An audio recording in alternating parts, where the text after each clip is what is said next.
kita berbicara tentang definisi kemiskinan.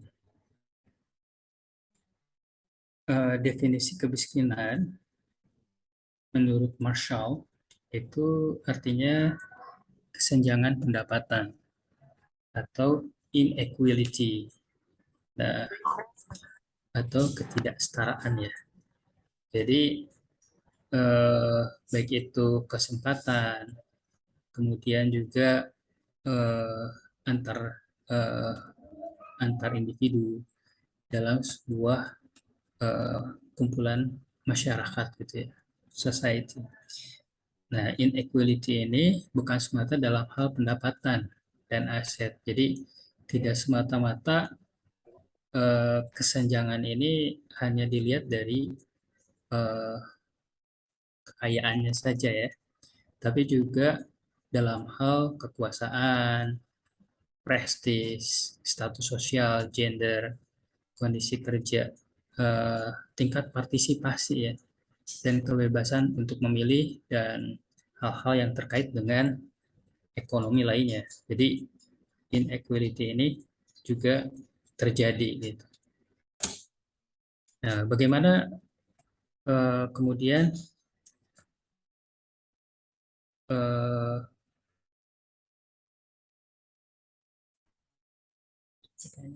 eh, itu perbedaan ya. Nanti kita bandingkan dengan kemiskinan. Apa itu kemiskinan? Tadi kesenjangan.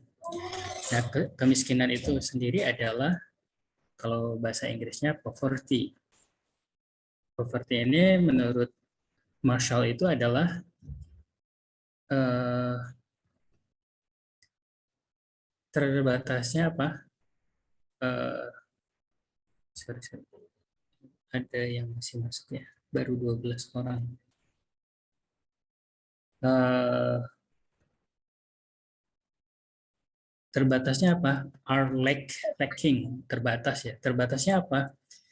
Eh, resources atau sumber daya biasanya dalam bentuk material, tapi juga culture ya.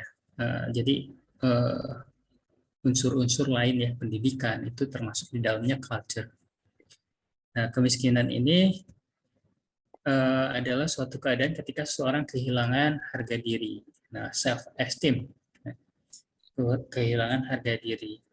Terus terbentur pada ketergantungan, keterpaksaan, dan ini ya, mendapatkan perlakuan yang tidak apa tidak tidak lazim gitu, dan tidak dipedulikan pada saat dia sebetulnya membutuhkan pertolongan. Jadi kalau Nelson Mandela ini karena dia backgroundnya adalah seorang pemimpin negara di Afrika sana, itu like slavery ya, seperti perbudakan, apartheid atau rasis ya terhadap kulit hitam. Nah, jadi poverty is not natural. Jadi kemiskinan ini suatu yang tidak secara alami gitu. Kalau dia berpendapat ya, itu diciptakan oleh manusia. It is man-made and it can become overcome, eradicated by the action of human being. Jadi itu bisa di apa? Bisa di apa? Bisa datang dan bisa dikurangi, eradicate by the action. Jadi bisa dikurangi dengan action dari manusia itu sendiri gitu ya. Nah, kemiskinan ini sebetulnya ada tandanya, yaitu garis kemiskinan. Garis kemiskinan ini adalah besarnya nilai uang pengeluaran per kapita setiap bulan sebagai eh, batas pemenuhan kebutuhan dasar, khususnya makanan, minuman, sandang, pangan gitu ya. Nah, untuk hidup layak. Nah, jadi kalau orang-orang yang berada di bawah garis kemiskinan,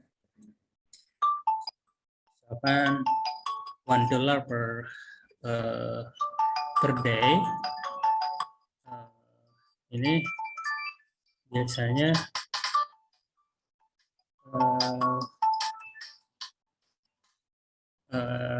sorry tadi ada telepon. Ini biasanya $1 per day gitu ya, $1 satu hari. Walaupun kalau kita lihat $1 satu hari sekarang mungkin nggak cukup juga ya, cuma 15.000 sehari kayaknya kurang gitu. Gitu. Angkanya lebih daripada itu ya kebutuhan kita. Nah, ini perbedaan antara kemiskinan dan kesenjangan ya. Ya, kalau kesenjangan itu perbedaan pendapatan, senjangnya pendapatan atau kekayaan bisa ya. Tapi kalau kemiskinan ini jatuhnya pada orang-orang yang berada di bawah garis kemiskinan gitu. Posisinya seperti itu ya. Bisa bedakan ya teman-teman mahasiswa ya. Nah, bagaimana kita mengukur kesenjangan? Nanti kita mengukur kemiskinan juga ya, ada beberapa cara. Sebenarnya kalau kemiskinan dengan kesenjangan ini kalau dikategorikan ya sama sebetulnya, itu juga. Tapi yang kesenjangan itu ketika kesenjangannya tidak terlalu banyak, belum tentu miskin gitu. Jatuhnya belum tentu miskin. Tapi ketika dia berada di bawah garis kemiskinan, berarti dia posisinya memang berada di bawah gitu ya. Itu aja. Tinggal positioningnya aja gitu ya. Seperti apa. Nah, cara mengukur kesenjangan ada beberapa cara ya. Kita bisa lihat dari size distribution ya. Atau ini dengan kuantil atau desil gitu. Kita melihat berdasarkan posisi pendapatan individu diurutkan gitu ya sampai dengan nantinya ada totalnya gitu.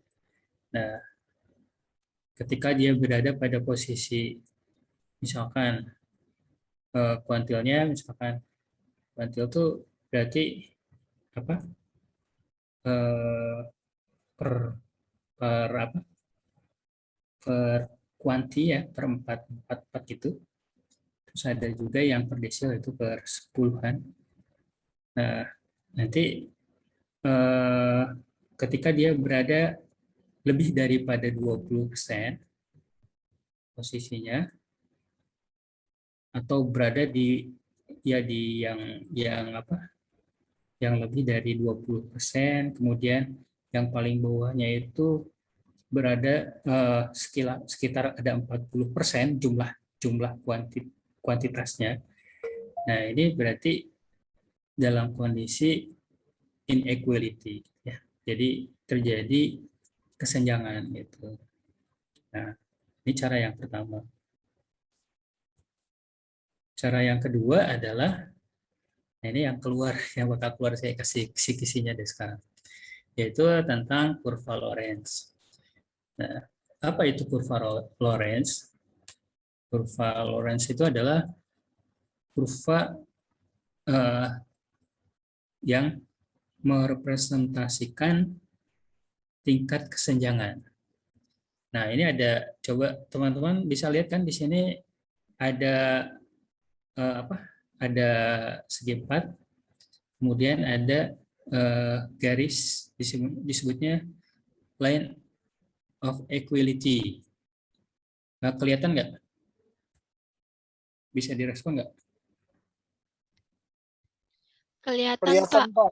Nah, yang saya tunjukkan ini line of equality. Jadi kalau dia berada pada garis ini, garis line of equality, artinya dia berada pada garis kesenjangannya itu 0. Nah, kesenjangannya itu 0. Berarti tidak terjadi kesenjangan. Artinya apa? Antara orang yang berpendapatan yang tinggi, nah nanti di sini pendapatannya paling tinggi, dan pendapatan paling rendah di sini gitu ya, misalkan berjenjang nih, itu kesenjangannya tuh kalau dibilang merat gitu, lurus gitu. Nah, berbeda ketika kurva Lorenz ini, nah cembung bentuknya. Kurva Lorenz ini bentuknya cembung ke bawah. Ini ya, menggelap kayak gini nih. Nah, ini artinya ada kesenjangan. Berapa kesenjangannya? Ya ini, jarak antara line of equality dengan kurva Lorenz ini. Ini jarak kesenjangannya. Gitu. Nah, ketika diukur luasnya,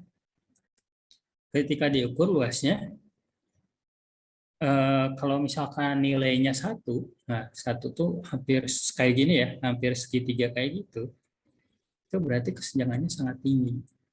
Tapi kalau misalkan kurva Lorenz-nya 0, ini sejajar dengan line of equality, berarti tidak terjadi kesenjangan. Ini bakal keluar nih, teman-teman. Gimana cara nyarinya ya? Nanti kita bahas.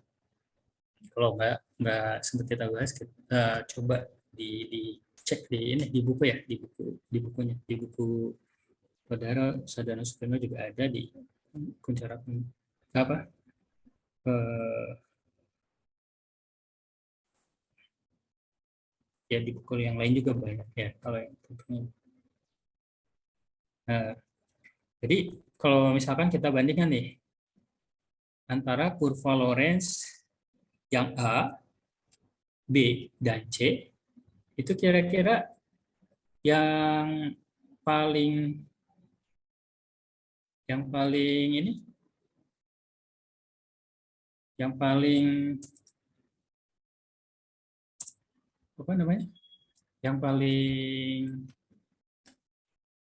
eh, senjang yang mana nih? Yang A, B, atau C? Itu yang hitam, yang B adalah yang biru, yang C itu yang merah. Kira-kira yang mana? Coba. Ini yang A itu tingkat kesenjangannya tuh 0,257. Yang B itu 0,363. Yang C itu 0,407.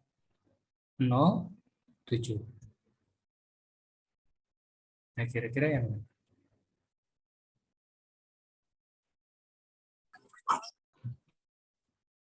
Tadi teorinya apa?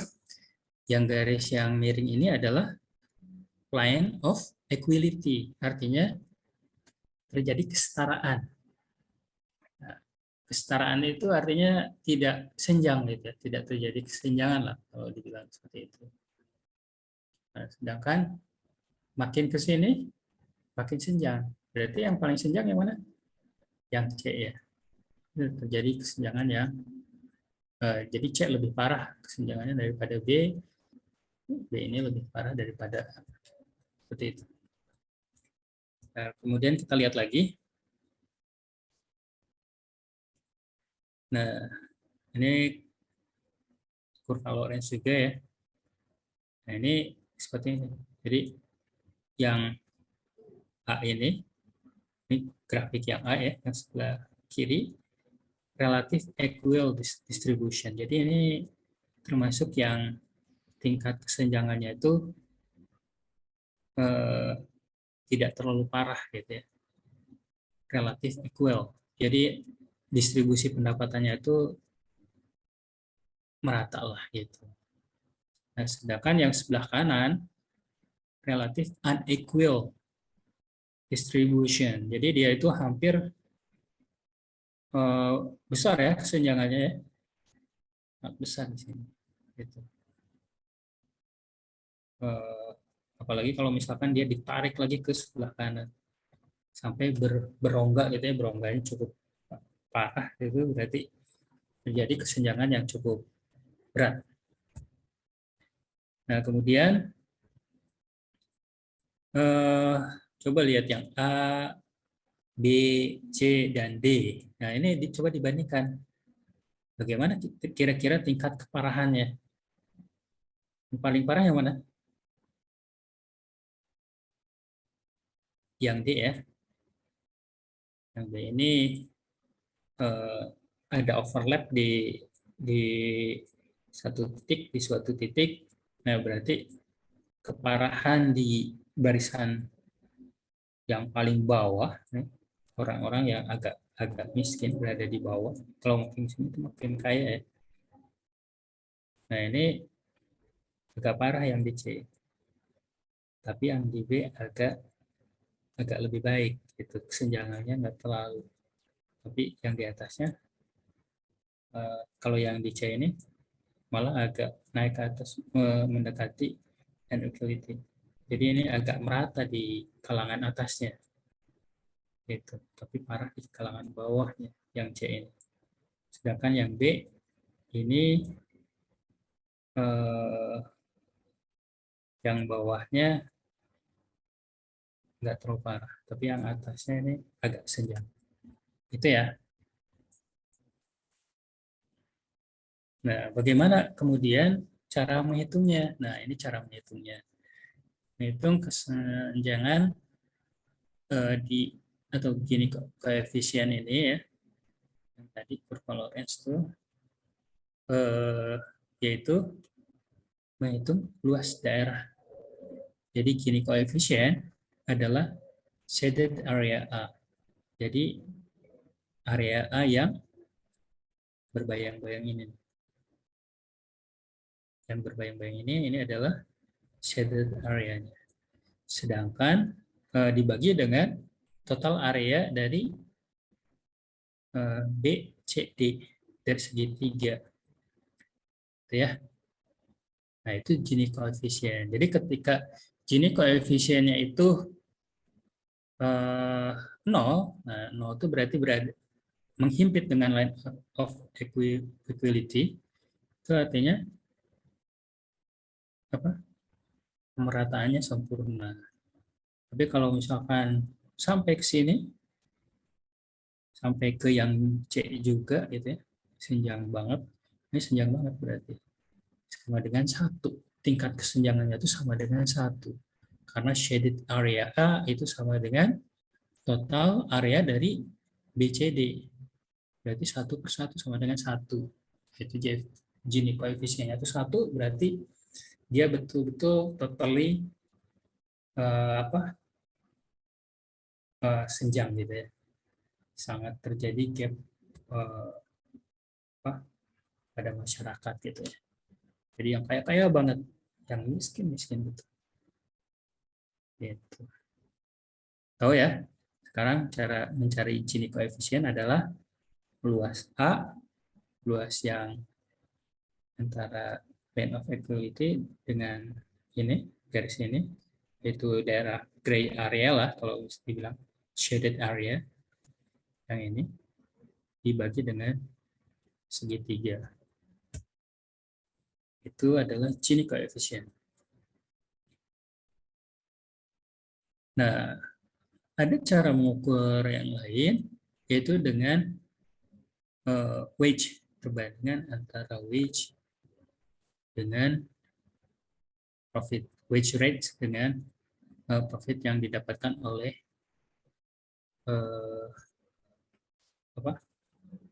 oleh sebuah entitas gitu ya. Gitu. Tapi ini nggak akan keluar nanti karena jarang digunakan gitu ya. Tidak relevan untuk perkembangan pada saat ini. Biasanya mengukur kesenjangan itu dengan Gini rasio gitu ya. Yang tadi. Ini jarang karena tidak mencerminkan jumlah orangnya gitu. Karena bisa aja yang senjang itu bukan employment ya gitu. bukan kerjanya, malah yang unemployment-nya itu yang tidak bekerjanya ini gitu. Gitu kalau masih employment sih masih bekerja ya, masih memiliki pendapatan lah. Nah, kemudian berikutnya, nah ini masuk ke dalam cara mengukur kemiskinan. Nah, kalau kita bagian berikutnya ya, mengukur kemiskinan.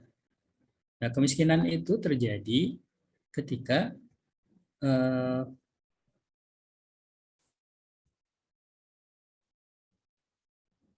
ada sekelompok orang yang berada di bawah garis kemiskinan. Nah, misalkan ini ya. Nah, ini ada total poverty gap. Ya, yang berada di bawah garis kemiskinan, misal poverty, line of poverty, ya, ini disebutnya adalah garis kemiskinan yang PFD, poverty line. Nah, ini yang orang-orang yang berada di bawah garis kemiskinan ini adalah orang-orang yang miskin. Gitu. Sedangkan yang di atasnya itu adalah orang yang di atas orang yang kaya gitu ya. Atau ya kalau ada orang yang berada tepat di atas garis kemiskinan ini orang yang hampir miskin gitu. Sama ya, ini juga yang country day juga seperti itu. Ya, orang-orang yang berada pada garis kemiskinan, makanya kemarin sempat ada yang nanya tentang BLT ya. BLT itu sebenarnya untuk membantu orang-orang yang berada hampir masuk ke dalam garis kemiskinan ini. Nah, kalau misalkan ketika terjadi inflasi atau kenaikan harga secara akumulatif agregat, ya kan akan naik nih poverty, gitu. Line of poverty-nya itu akan naik ke atas, gitu. Langsung naik segini. Itu jadi orang-orang yang berada di atas garis kemiskinan itu tiba-tiba langsung miskin. Gitu. Nah, makanya diredam dengan yang namanya apa? Bantuan langsung tunai. Ya, bantuan langsung tunai itu memberikan eh, apa? Kemampuan fiskal, kemampuan seseorang untuk mengalokasikan dana lebih untuk kebutuhannya. Gitu. Nah, apa bedanya antara karakter nih? Ini ada country A, terus country B. Eh, apa coba lihat. Ini bentuknya tuh agak elips ya. Eh, agak ini agak apa? Agak gemuk di bawahnya nih. Gemuk di bawahnya ini. Jadi kalau orang miskin itu ada yang miskinnya tuh apa? Cembung gitu ya, cembung kayak gini. Ini termasuk plat poverty gap gitu ya. Termasuk agak-agak gede gitu. Tapi ke atasnya, langsung ini naik tuh ke atas gitu. Nah, ini berarti kesenjangannya juga kalau bisa dilihat ini karakternya agak senjang gitu. Jadi kok nggak ini nggak kalau ini kan ini ya kayak nggak senjang gitu ya. Jadi kalau kesenjangan itu seret gitu naik ke atas. Nah, seperti karakter yang tadi di apa eh, di kurva Lorenz gitu. Garisnya tuh gitu. Jadi kalau teori kesenjangan itu sebetulnya gini. Ada apakah saya ingin tanya nih sama teman-teman mahasiswa, apakah kemiskinan itu bisa dihilangkan tidak? Pertanyaannya itu, apakah kemiskinan bisa dihilangkan atau tidak? Gimana kira-kira? Ada yang mau berpendapat? Nggak ada? Cek-cek. Jangan putus bulan.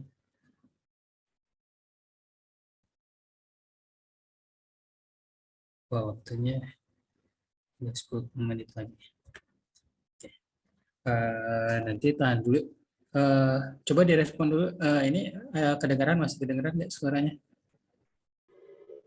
Masih, Pak. Oke, kita lanjut dulu ya karena waktunya 10 menit lagi. Kita coba running buat apa selesaikan materinya terlebih dahulu. Nah, cara mengukur kemiskinan ini adalah yang pertama tadi ya, yang berada di bawah garis kemiskinan tadi total poverty group, total poverty gap-nya berapa? Jadi YP nih, YP dikurangi Y di I, jadi di I ini. Gitu. Nah, ini dihitung apa kurva yang ada di sini ini berapa gitu kan. Ya. Nah, kemudian ada average property gap. Jadi total property gap dibagi dengan posisi kedalaman dari kemiskinannya gitu ya. Nah, terus ada juga cara foster great drawback. Nah, ini tapi jarang ya, jarang digunakan gitu. Biasanya rata-rata kemiskinan. Nah, kalau di APG-nya gitu ya, di apa dihitung. Nah, terus sorry, yang rata-rata kemiskinan itu dibagi H tuh ini artinya populasinya. H itu adalah populasinya dibagi dengan head count-nya, berarti dibagi dengan jumlah kepalanya, dengan jumlah manusianya. Nah, ada juga dengan HPI, Human Poverty Index, jadi indeks kemiskinan. Tapi ini juga jarang sekarang digunakan. Tapi tadi biasanya rata-rata kemiskinan yang kita pakai. Nah, kemudian bagaimana menemukan si miskin dan si kaya di Indonesia? Nah, BKKBN ini membagi ya, mendefinisikan kemiskinan itu dengan beberapa parameter ya. Dari indikator ekonomi, makan hanya sekali, pakaiannya cenderung sama. Kalau mahasiswa kan, tapi nggak dikatakan miskin ya, sama itu karena memang sukanya pakai ini. Prabowo aja pakaiannya cenderung sama gitu ya, warna abu-abu apa krem gitu ya, tapi bukan berarti dia miskin, dia kaya.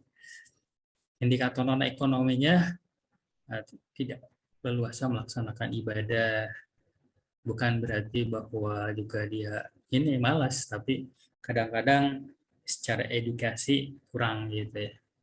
Nah, kemudian ada yang tadi indikator sangat miskin, kemudian ada miskin atau keluarga sejahtera 1. Nah, ini makannya udah mulai makan daging, tapi sekali seminggu gitu kan. Ya kalau ada undangan aja mungkin ya. Atau apalah, ada kenduri, dia bisa gitu makan. Faktor non ekonomisnya juga ada ya. Ibadahnya agak ya tidak beribadah teratur juga sih. Nah, ini sering sakitnya rutin setiap 3 bulan suka sakit gitu ya. Mungkin lagi banyak pikiran gitu ya. Nah, itu bisa mempengaruhi juga pikiran itu terhadap kesehatan. Nah, terus yang tadi nih tentang kemiskinan, nih, jadi dia bisa secara pembangunan yang baik itu bisa apa memperkecil tingkat kesenjangan sebetulnya ya. Jadi kesenjangan itu biasanya terjadi karena ada efisiensi ekonomi, lemahnya stabilitas sosial dan ketidakadilan gitu. Nah, ketika itu diredam gitu ya, jadi masyarakat bisa bekerja semua, kemudian ada empati ya dari yang kaya kepada yang miskin, terus betul-betul terjadi keadilan, itu sebetulnya bisa di treatment gitu ya, supaya kemiskinan ini nggak terlalu senjang gitu, jadi akan mengecil gitu. Nah, kemudian ini kesenjangan pada modern sector enrichment dengan modern sector enlargement. Jadi persentase kemiskinan itu ya kalau terjadi ketika ada modern sektor itu biasanya malah cenderung menjadi lebih lebih dalam ya kesenjangan ini, karena orang-orang yang pinter lah yang akhirnya yang bisa maju, dan orang pinter itu kan biasanya cenderungnya sudah kaya gitu ya, tambah ini miskin tambah miskin gitu. Jadi kesenjangannya tambah senjang gitu. Nah, tapi ketika modern sektornya itu enlargement, jadi enlargement itu dia mencoba untuk lebih mengajak ya orang-orang itu untuk melek dengan teknologi gitu ya, kemudian diajak untuk ya menambah skill dan segala macam, itu mungkin hanya akan terjadi pergeseran gitu di sini, pergeseran.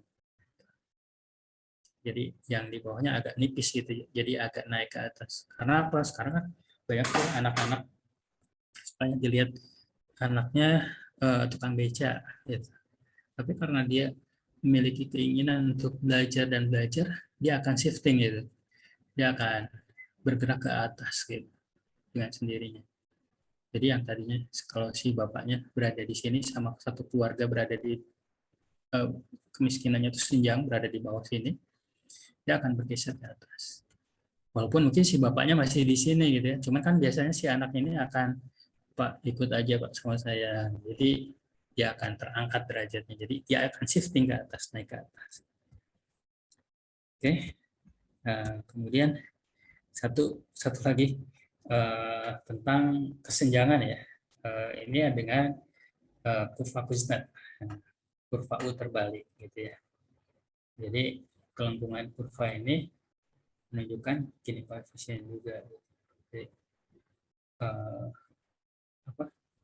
hampir sama dengan yang ini, dengan yang kurva Lorenz tadi, tapi kan ini kurvanya gitu ya, ke bawah, nah ini ke atas. Jadi ketika dia semakin curam, semakin inilah, semakin senjang gitu. Prinsipnya hampir sama, cuma dibalik aja kurvanya.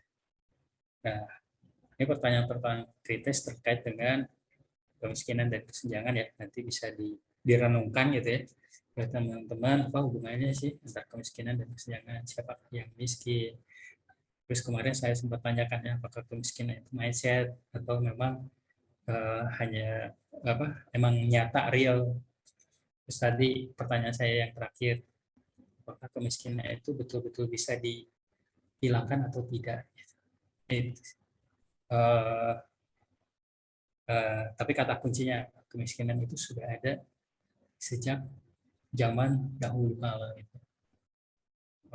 Kalau kita sebagai seorang muslim kan, kenapa ada zakat, ada sedekah, itu yang memang 1400 tahun yang lalu itu kemiskinan itu sudah ada gitu.